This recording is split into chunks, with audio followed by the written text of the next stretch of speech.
नमस्कार दोस्तों, आज मैं इंडियन ज्योग्राफी का समान परिचय बताऊंगा दोस्तों।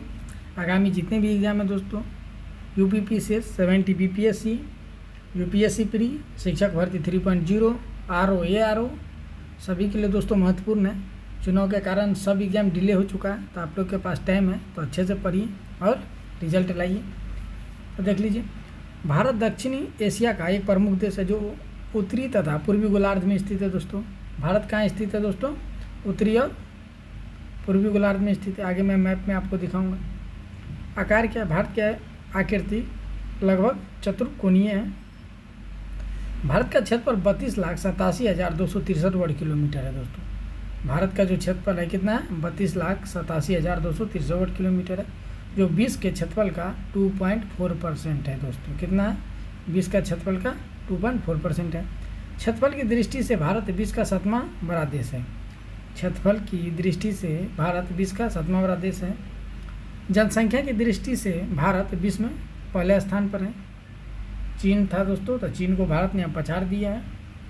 चीन से ज़्यादा जनसंख्या हो गई क्योंकि चाइना ने वन चाइल्ड पॉलिसी अपनाया था, जिसके कारण वहाँ जनसंख्या पूरे नियंत्रण में आ गया। इसके कारण भारत उसे आगे बढ़ा। विस्तार देख लीजिए, तो भारत का मुख्य भूमि का विस्तार क्या है? 8 डिग्री 4 मिनट और उत्तरी अक्षांश से लेकर 37 डिग्री 6 मिनट दक्षिणी अक्षांश तक, तथा 68 डिग्री 7 मिनट से लेकर के पूर्वी देशांतर में 97 डिग्री 25 मिनट पूर्वी देशांतर में विस्तृत है दोस्तों। भारत का सबसे दक्षिणतम बिंदु आप जानते हैं, भारत का सबसे दक्षिण में तो ईस्ट दोस्तों, वेस्ट और नॉर्थ और साउथ, पूर्व पश्चिम उत्तर दक्षिण। दक्षिणतम बिंदु देख लीजिए, तो दक्षिणतम बिंदु कह रहा है तो इंदिरा पॉइंट है दोस्तों। कितना? 6 डिग्री 45 मिनट उत्तरी अक्षांश पर है और ग्रेट निकोबार द्वीप पर स्थित है। कहाँ स्थित है? ग्रेट निकोबार द्वीप पर स्थित से पिगमेलियन पॉइंट या पार्सन पॉइंट भी कहा जाता है, याद रखिएगा। इसे पिगमेलियन पॉइंट और या पार्सन पॉइंट भी कहा जाता है, याद रखिएगा। तो आपको ये याद रखना है। इसका बाद देखिए, मुख्य भूभाग का दक्षिणतम बिंदु दोस्तों। मुख्य विभाग का दक्षिणतम बिंदु 8 डिग्री 4 मिनट उत्तरी अक्षांश है। कन्याकुमारी जो तमिलनाडु में है दोस्तों। कन्याकुमारी कहाँ है दोस्तों? जो तमिलनाडु है। ये समझ गया। कन्याकुमारी के भूमध्य रेखा केवल 876 किमी दक्षिण में स्थित है। भारत का सबसे उत्तरी बिंदु दोस्तों, उत्तर है नॉर्थ यही है। उत्तरी बिंदु भारत का सबसे उत्तरी बिंदु 37 डिग्री 6 मिनट उत्तरी अक्षांश इंदिरा कॉल है दोस्तों। तो आप देखिए, इंदिरा पॉइंट और कॉल कैसे याद रखिएगा। मान लीजिए इंदिरा पॉइंट और कॉल ये हो गया दोस्तों, तो यह इंदिरा कॉल है, ये इंदिरा पॉइंट है यहाँ दोस्तों। तो याद रखिएगा। देखिए, कभी भी आप ऊंचाई पे जाइएगा, ऐसे कहाँ हो गया? ऊंचाई यही ना हो गया। इसको ऐसे याद रखिए ना कि इंदिरा कॉल, कभी भी कॉल लगाइएगा तो टावर की ज़रूरत होगी। टावर कहाँ ऊंचा होता है? तो ऊंचाई, ये ना ऊंचाई हो गया। ऐसे डायरेक्ट खींचिएगा तो ऊंचाई, तो इंदिरा कॉल, इंदिरा पॉइंट नीचे होगा, याद रखिएगा। ये नॉर्थ में हो जाएगा, ये साउथ हो जाएगा, ये ईस्ट हो जाएगा, ये वेस्ट हो जाएगा। तो इंदिरा कॉल है। भारत के पश्चिमतम बिंदु ये हो गया। पूर्वी है तो पश्चिम स्वाभाविक से ये हो गया। 68 डिग्री 7 मिनट पूर्वी देशांतर गोहरमोती है दोस्तों। गोहरमोती गुजरात में है। आप इंडिया के मैप जैसे आप देखिएगा तो मान लीजिए कि यहाँ पे गुजरात आ जाता है, तो यहीं पे दोस्तों गोहरमोती है दोस्तों। यहाँ पे गोहरमोती है। अभी मैं मैप में आगे चल के दिखाऊंगा आपको। गोहरमोती जो कच्छ जिला गुजरात में स्थित है। कहाँ पे स्थित है? गोहरमोती दोस्तों, जो कच्छ जिला गुजरात में स्थित है, याद रखिएगा।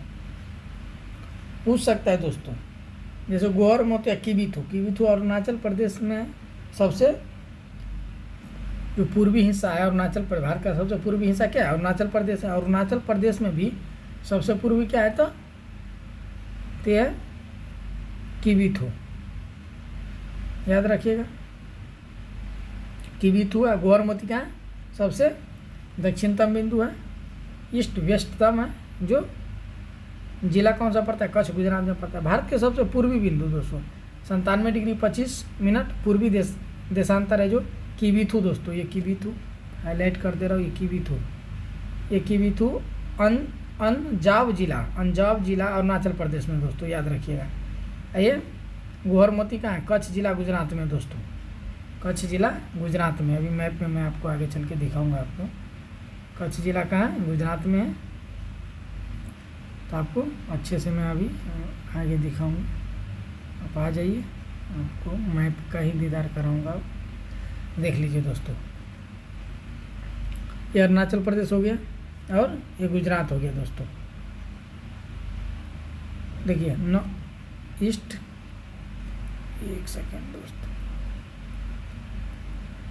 ईस्ट हो गया, वेस्ट हो गया, ये नॉर्थ हो गया, सॉरी दोस्तों, नॉर्थ हो गया और ये साउथ हो गया। तो देख रहे हैं दोस्तों, ईस्ट हो गया, वेस्ट, नॉर्थ और साउथ ये हो गया। तो देख रहे हैं नॉर्थ से साउथ तक डिस्टेंस कितना है इंडिया का, तो नॉर्थ से लेकर साउथ तक तो 3214 किलोमीटर। थोड़ा हाईलाइटेड कर दे रहा हूँ, 3200 कितना है दोस्तों, 14 किलोमीटर, याद रखिएगा। ये है, देख लीजिए।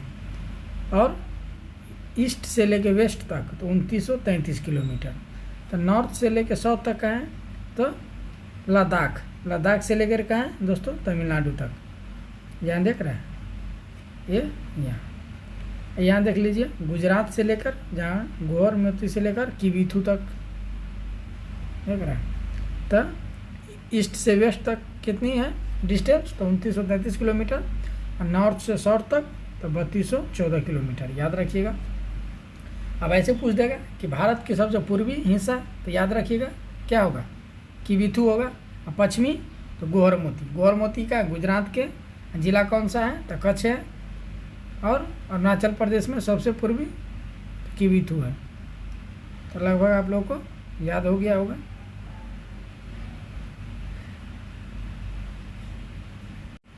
तो देख लिए दोस्तों आप लोग। अब आगे चलिए, भारत के पड़ोसी देश। तो पूर्व में बांग्लादेश, सुदूर पूर्व में म्यांमार और उत्तर में चीन है, भूटान, नेपाल और उत्तर पश्चिम में पाकिस्तान और अफगानिस्तान है। भारत के साथ भूमि सीमा साझा करने वाले 7 देश हैं। भारत के साथ भूमि साझा करने वाले कितने देश हैं, 7 देश हैं। और मालदीव और श्रीलंका भारत के पड़ोसी देश है जो समुद्री सीमा साझा करते हैं। तो कौन सा, मालदीव और श्रीलंका, तो याद रखिएगा। इंडिया लोकेशन देख लीजिए दोस्तों। लेटीट्यूडनल एक्सटेंट क्या है, 8 degree 4 minute north to 37 degree 6 minute north में है। लॉन्गिट्यूडनल एक्सटेंट था 68 degree 7 minute east to 97 degree 25 minute east है। एरिया देख लीजिए, 3287 और 226 kilometre. North south extent 3214 kilometre और ईस्ट वेस्ट 2933 किलोमीटर।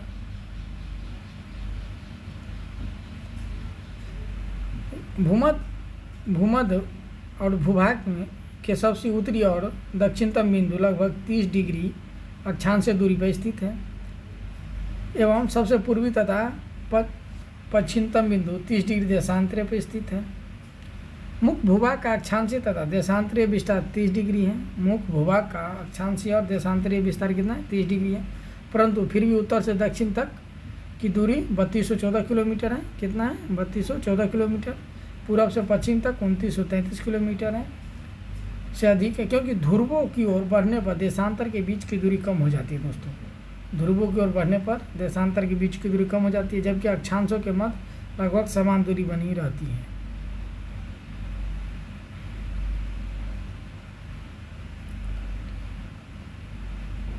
अक्षांशीय विस्तार का प्रभाव, लगभग 30 डिग्री अक्षांशीय विस्तार होने के कारण भारत में विभिन्न प्रकार की जलवायु परिस्थितियां पाई जाती है तथा मृदा एवं वनस्पति के प्रकारों में भी विविधता परिलक्षित होती है।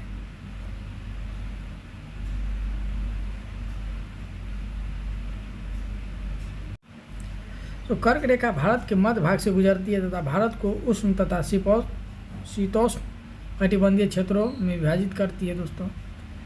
कर्क रेखा भारत के मध्य भाग से गुजरती है तथा भारत को उष्ण तथा शीतोष्ण कटिबंधीय क्षेत्र में विभाजित करती है। कर्क रेखा भारत के 8 राज्य प्रमुख राज्यों से गुजरती है दोस्तों। कर्क रेखा भारत के 8 राज्यों से गुजरती है। पहला देख लीजिए, गुजरात, राजस्थान, मध्य प्रदेश, छत्तीसगढ़, झारखंड, पश्चिम बंगाल, त्रिपुरा, मिजोरम। अब याद रखिएगा, पूछ देता है दोस्तों ये 8 राज्य का नाम आप एकदम याद रखिएगा। मान लीजिए ये तो गुजरात, तो मान लीजिए कि पश्चिम से पूरब की तरफ हो गया, लेकिन पूरब से अगर पश्चिम की तरफ पूछ दीजिए, मान लीजिए कर्क रेखा ऐसे गुजरती है, एक सेकेंड, कर्क रेखा मान लीजिए ऐसे गुजर रही है गुजरात से लेकर मान लीजिए मिजोरम तक, ठीक है। ये गुजरात हो गया दोस्तों, ये मिजोरम हो गया, तो ये पूछ देगा कि पश्चिम से पूरब तक, तो ठीक है, ये गुजरात, राजस्थान, मध्य प्रदेश, छत्तीसगढ़, झारखंड, बंगाल, त्रिपुरा, मिजोरम। लेकिन अगर पूरब से पश्चिम की तरफ पूछ देगा क्रम में, तब याद रखिएगा कि पूरब से पश्चिम पूछेगा तो मिजोरम से उठाइएगा। मिजोरम, त्रिपुरा, बंगाल, झारखंड, छत्तीसगढ़, मध्य प्रदेश, राजस्थान और गुजरात लास्ट करना है। सब समझ गया? देख लीजिए, सब टॉपिकल और ट्रॉपिकल है, तो समझ गया कर्क रेखा। आज देख लीजिए इस मैप में ये कर्क रेखा ही है दोस्तों।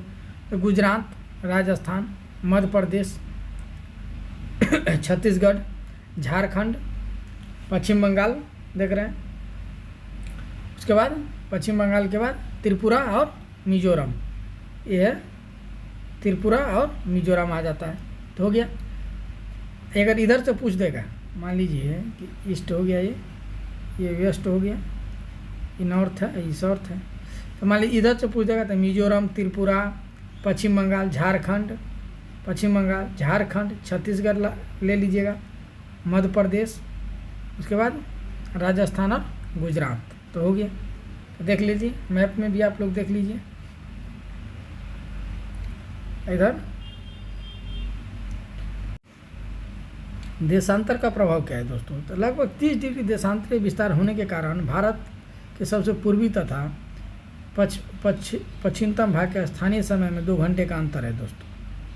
इलाहाबाद प्रयागराज के समीप से गुजरने वाले 82.5 डिग्री पूर्वी देशांतर के स्थानीय समय को भारत का मानक समय माना जाता है दोस्तों। भारत का मानक समय जो ग्रीनविच है वो दोस्तों नैनी से गुजरती, मिर्ज़ापुर में नैनी है उत्तर प्रदेश में, जो GMT ग्रीनविच मेन टाइम हो जाता है, जो 5.5 घंटे आगे है। सारे 82.5 पूर्वी देशांतर भारत के 5 राज्यों से गुजरता है दोस्तों, याद रखिएगा। सारे 82 डिग्री पूर्वी देशांतर भारत के 5 राज्यों से गुजरता है। तो कौन सा राज्य? उत्तर प्रदेश, मध्य प्रदेश, उड़ीसा, छत्तीसगढ़, आंध्र प्रदेश। तो इसको आप याद रखिएगा। याद कैसे रखिएगा? तो आप देख लीजिए, पहले उत्तर प्रदेश, उसके बाद मध्य प्रदेश, छत्तीसगढ़, उड़ीसा और आंध्र प्रदेश। तो देख रहे हैं दोस्तों, सारे 82 डिग्री किस तरह से गुजरता है? 5 राज्यों से गुजरता है दोस्तों। 5 राज्य कौन सा है देख लीजिए। उत्तर प्रदेश, ये नेपाल से भी गुजरता है। तो उत्तर प्रदेश के बाद आप कहाँ जाए? मध्य प्रदेश, छत्तीसगढ़, उड़ीसा और आंध्र प्रदेश। तो देख लीजिए यही है सारे 82 डिग्री, देख रहे हैं यहाँ सारे 82 डिग्री यही है। कहाँ से गुजरती है? तो उत्तर प्रदेश, मध्य प्रदेश, छत्तीसगढ़, उड़ीसा और आंध्र प्रदेश, 5 राज्यों से गुजरती है। देख लीजिए, आगे चलते हैं। भारत की सीमा, तो स्थलीय सीमा 15,200 किलोमीटर है और 15,106 इतना किलोमीटर। जैसे बांग्लादेश के साथ सबसे लंबा सीमा लगता है भारत को दोस्तों, 4096 किलोमीटर है लगभग, याद रखिए उतना ही पूछा जाता है, पॉइंट में नहीं पूछा जाता। चीन के साथ 3438 किलोमीटर है, पाकिस्तान के साथ 3323 किलोमीटर है, नेपाल के साथ 1751 किलोमीटर है, म्यांमार के पास 1643 किलोमीटर है, भूटान के साथ 699 किलोमीटर और अफगानिस्तान के साथ सबसे कम सीमा लगता है दोस्तों भारत का 106 किलोमीटर। तो 6-7 को क्रम वाइज पूछता है, तो आप याद रखिए। सबसे छोटा पूछेगा तो अफगानिस्तान, सबसे बड़ा पूछेगा तो बांग्लादेश जो 4096 किलोमीटर है, तो आप याद रखिएगा। अगर आपको मैप में देखना है तो यहाँ से आप मैप में देख सकते हैं, इसको आप देख लीजिए मैप में। यहाँ से शुरू होता है दोस्तों सीमा, ये देख लीजिए मैप में जो सीमा है दोस्तों, और यहाँ पे जाके ख़त्म होता है दोस्तों। इतना सीमा लगता है स्थलीय सीमा, यही है 15,200 किलोमीटर। समझ गए, यहाँ से यहाँ तक लगता है, इसको काटना नहीं है, ऊपर से ऐसे लगता है। समझ गए।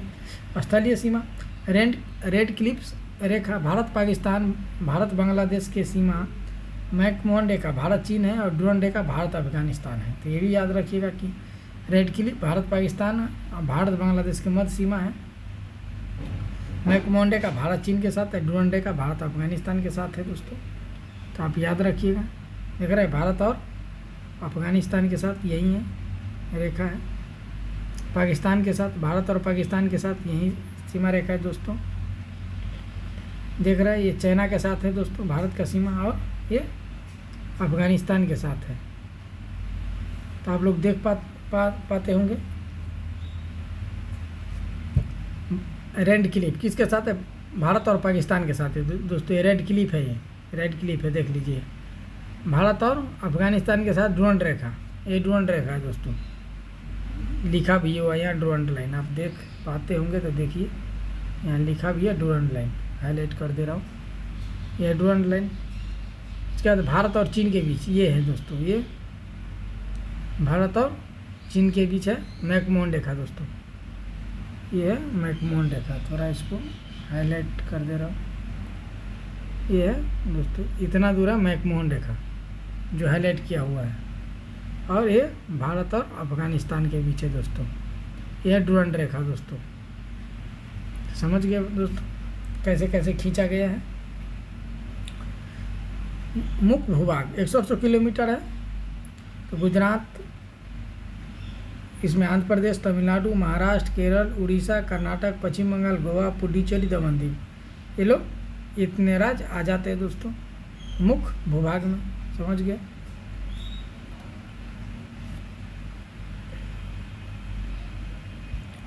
तटीय सीमा 7516 किलोमीटर है दोस्तों, 0.6 है। तो उसको सबसे लंबी तटरेखा अंडमान निकोबार की है दोस्तों, और सबसे छोटी दमन एवं दीव की है। सबसे लंबी किसकी है? अंडमान एवं निकोबार की, और सबसे छोटी दमन एवं दीव की है। भारत में देश सीमा अवस्थित राज्य के पाकिस्तान के साथ किसका किसका सीमा लगता है? एकदम है ये दोस्तों 68 बीपीएससी में पूछा गया था। 68 बीपीएससी में क्वेश्चन पूछा गया था दोस्तों कि म्यांमार के साथ किसका, म्यांमार के साथ भारत के कौन सा राज्य का सीमा लगता है दोस्तों। 69 बीपीएससी प्री में पूछा गया था क्वेश्चन था। तो इस टाइप के एक क्वेश्चन पूछ ही लिया जाता है, जिसको आप लोग याद रखिएगा। जैसे पाकिस्तान के साथ कौन कौन सा राज्य सीमा बनाता है दोस्तों, तो देख लीजिए गुजरात, राजस्थान, पंजाब, जम्मू कश्मीर और लद्दाख। पाकिस्तान के साथ गुजरात, राजस्थान, पंजाब, जम्मू कश्मीर, लद्दाख, याद रखिएगा। चीन के साथ आप लोग को ऐसे ही याद होगा, क्योंकि इतनी जब चीन पाकिस्तान तो याद होगा क्योंकि एक लगभग ऐसी इतनी झड़प होता है इसके साथ हम लोग का, था आपको पता चलता है कि राजस्थान में हो रहा है, लद्दाख में, जम्मू कश्मीर में, गुजरात में। तो चीन के साथ जम्मू कश्मीर से लगता है, हिमाचल से लग जाता है दोस्तों, उत्तराखंड से, सिक्किम से और अरुणाचल प्रदेश से लग जाता है। नेपाल के साथ आप जानते होंगे उत्तर प्रदेश, उत्तराखंड और बिहार, पश्चिम बंगाल और सिक्किम। तो समझ गए होंगे। भूटान के साथ सिक्किम, पश्चिम बंगाल, असम और अरुणाचल प्रदेश। बांग्लादेश के साथ तो पश्चिम बंगाल, असम, मेघालय, त्रिपुरा, मिजोरम। पश्चिम बंगाल के बाद बांग्लादेश के साथ असम, त्रिपुरा, असम, मेघालय, त्रिपुरा, मिजोरम, ऐसे याद रखिएगा। म्यांमार के साथ एक अरुणाचल प्रदेश, नागालैंड, मणिपुर, मिजोरम। म्यांमार के साथ किसका किसका सीमा लगता है? तो अरुणाचल प्रदेश, नागालैंड, मणिपुर, मिजोरम। अफगानिस्तान के साथ केवल लद्दाख का सीमा लगता है। अफगानिस्तान के साथ केवल लद्दाख का सीमा लगता है, याद रखिएगा। द्वीप कितने हैं दोस्तों? तो 294 किलोमीटर तक का द्वीप है दोस्तों। जैसे लक्षद्वीप वगैरह, अंडमान निकोबार और लक्षद्वीप है दोस्तों। आइसलैंड तो 224 किलोमीटर है। अंडमान निकोबार एंड लक्षद्वीप है। तो आपको अंडमान एंड निकोबार द्वीप है दोस्तों। ये सारे जो आपको छोटे छोटे दिख रहे हैं ना, ये सारे द्वीप ही हैं दोस्तों, जो अंडमान निकोबार में। लक्षद्वीप यहाँ है, देखिए लक्षद्वीप का है, अंडमान निकोबार। देखिए मैं इंडिया का मैप है ना, ये इंडिया का मैप है दोस्तों। देखिए अंडमान निकोबार कहाँ है, पहला मान लीजिए इसको, दूसरा देखिए लक्षद्वीप कहाँ है दोस्तों, ये लक्षद्वीप है। ये लक्षद्वीप देखिए कहाँ है, अंडमान निकोबार कहाँ है। ये जो छोटे छोटे जितना है दोस्तों ये द्वीप है दोस्तों, याद रखिएगा। ये जो छोटे छोटे है ना यहाँ, ये दोस्तों ये द्वीप है, जितने छोटे छोटे हैं द्वीप है। तो सब मिला के किलोमीटर में गिनते 294 किलोमीटर है दोस्तों। इंडियन ओशन आ जाता है, ये देख ले, श्रीलंका आ जाता है, बे ऑफ बंगाल आ जाता है, और अरेबियन सी आ जाता है। तो देख लिया आप लोग इतना।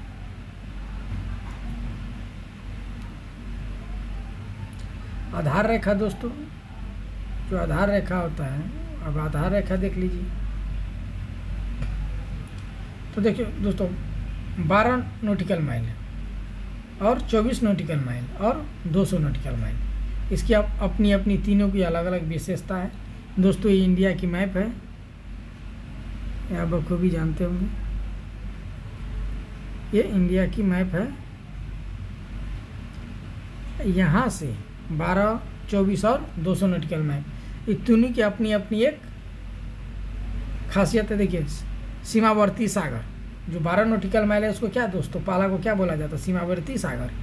यह आधार रेखा से दोस्तों, यह आधार रेखा से 12 नॉटिकल मील की दूरी तक विस्तृत है दोस्तों। यह आधार रेखा से 12 नॉटिकल मील की दूरी तक विस्तृत है।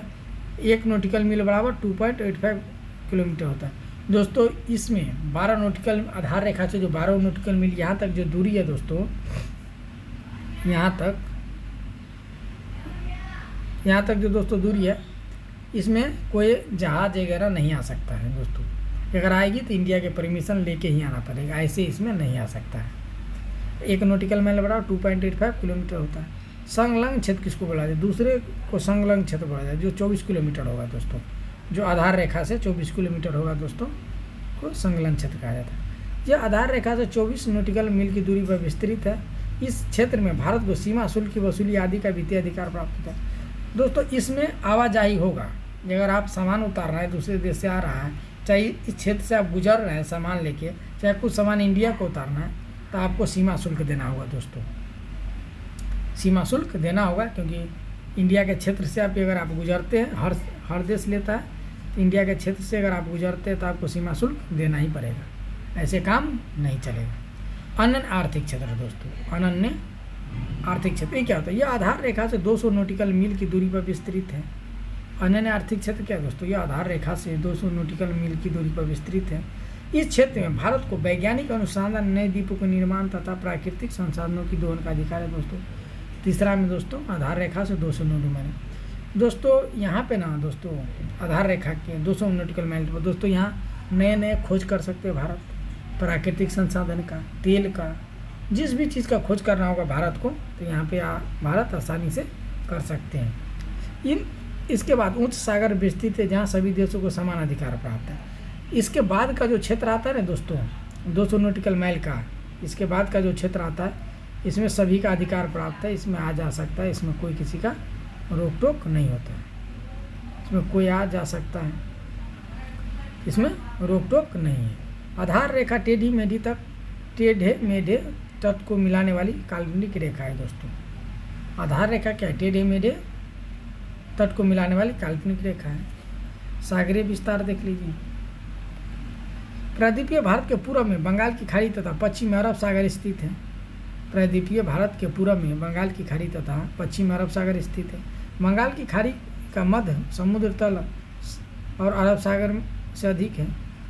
और मध्य समुद्र तल वास्तव में उच्च ज्वार तथा निम्न ज्वार का मध्य समुद्र स्तर होता है। भारत का मध्य समुद्र तल मापन पहले मुंबई से किया जाता था दोस्तों। जो समुद्र का तल मापा जाता था पहले मुंबई से मापा जाता था, वर्तमान में यह चेन्नई से मापा जाता है। और निकटवर्ती सागर भारत के अधिकार क्षेत्र निम्न भागों में विस्तृत किया जाता है। तो आप देख सकते हैं 1 नॉटिकल माइल बराबर 1.1508 लैंड माइल होता है दोस्तों, माइल्स होता है, माइल्स 1.8 किलोमीटर होता है, याद रखिएगा। 1 नॉटिकल माइल बराबर कितना होता है 1.1508 लैंड माइल्स होता है, और 1.85 किलोमीटर होता है। और अगर किलोमीटर में उसको तोड़ते हैं तो किलो इतना होता है। तो समझ गए दोस्तों, तीनों सीमावर्ती सागर, संलग्न सागर और अनन्य आर्थिक क्षेत्र। पहला जो है 12 नॉटिकल माइल, उसको सीमावर्ती सागर कहा जाता है। 24 नॉटिकल संलग्न क्षेत्र और अनन्य आर्थिक क्षेत्र। इसमें कोई जो सीमावर्ती सागर, इसमें कोई प्रवेश नहीं कर सकता, अगर करेगा तो भारत की अनुमति होगी तब ये कर सकता है। संलग्न सागर में प्रवेश करेगा, लेकिन इसमें सीमा शुल्क देना होगा। अनन्य आर्थिक क्षेत्र में दोस्तों इसमें भारत अनुसंधान वगैरह खोज वगैरह कर सकता है प्राकृतिक संसाधन का। इसके बाहर का जो क्षेत्र होगा 200 नॉटिकल माइल का, उसमें किसी का अधिकार नहीं होता है, वो आवाजाही के लिए रहता है, कोई भी आ जा सकता है, इसमें किसी को आप रोक टोक नहीं कर सकते हैं। समझ गए? तो दोस्तों आज के लिए इतना ही। अगर पिछले वाला वीडियो नहीं देखे तो प्लेलिस्ट में जाइए दोस्तों और जाकर ज़रूर देखिए, क्योंकि आगामी जितने भी एग्ज़ाम है सभी के लिए महत्वपूर्ण है दोस्तों। अभी आपको मौका है एग्ज़ाम निकालने का, टाइम भी है, तो आप दोनों का फ़ायदा उठाइए, निकालिए। क्योंकि चुनाव के बाद आप जानते हैं कि वैकेंसी की क्या स्थिति होगी। जब चुनाव में अगर बहुत सारे वैकेंसी खाली थी, वहाँ नहीं दिया गया, तो उसके बाद क्या होगा। इसलिए आप लोग अच्छे से पढ़िए। अगर वीडियो अच्छा लगता है आप लोगों को तो लाइक सब्सक्राइब शेयर ज़रूर करें, दोस्तों में शेयर करें। दोस्तों आप लोग सब्सक्राइब नहीं करते वीडियो को, दोस्तों शेयर कीजिए।